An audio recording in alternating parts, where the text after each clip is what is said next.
Morning, সকাল বাজে 7টা। আমরা চললাম পুজো করতে। আজ ছেলের জন্মদিন, তাই সর্বপ্রথম পুজো দিয়ে স্টার্ট করব। আর মন্দিরে যাচ্ছি, পুজোর ফুল নিয়ে নিয়েছি শুধু, তারপরে ওখানে প্রসাদ নেব আর পুজো করে তারপরে রান্নাবান্না করব। সেরকম আর কিছু পাখিটারি হয় না, ছেলে চলে যাবে বা বন্ধুদের সাথে, আর নিয়ম অনুযায়ী শুধু পায়েসটা করব ব্যাস। চলুন তাহলে এবার মন্দিরে যাই, পুজো দিই আর মন্দিরে দর্শন করাবো। সকালবেলায় পুজো সবাইকে করতে হয় আর ঠাকুর দর্শন করতে হয়।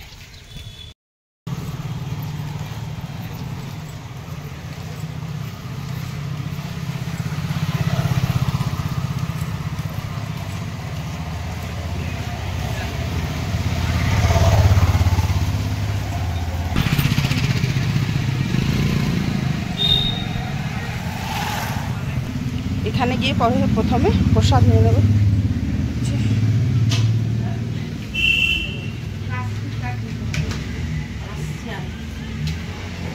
10 लड्डू दे दीजिए।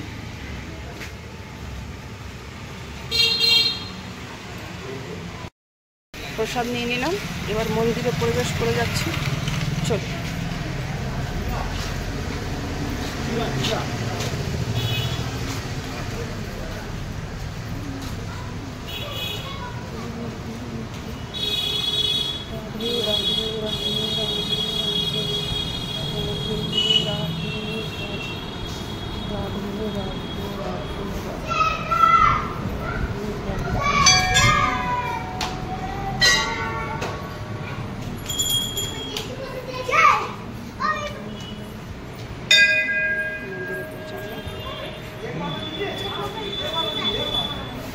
চলো পুজোটা সেরে নিই, তারপর সম্পূর্ণ ভিডিওটা শেষ করবো।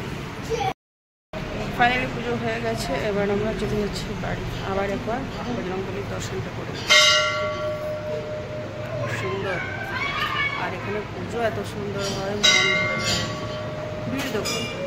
এখন মাত্র 7টা বাজছে, কিন্তু তবু কত ভিড় আছে। খুব ভালো লাগে, খুব ভালো লাগে। আর এখানকার যে পণ্ডিত আছে, যারা জামতলায় থাকে তারা তো জানেন, খুব ভালো, খুব ভালো, একদম ফ্রেন্ডলি।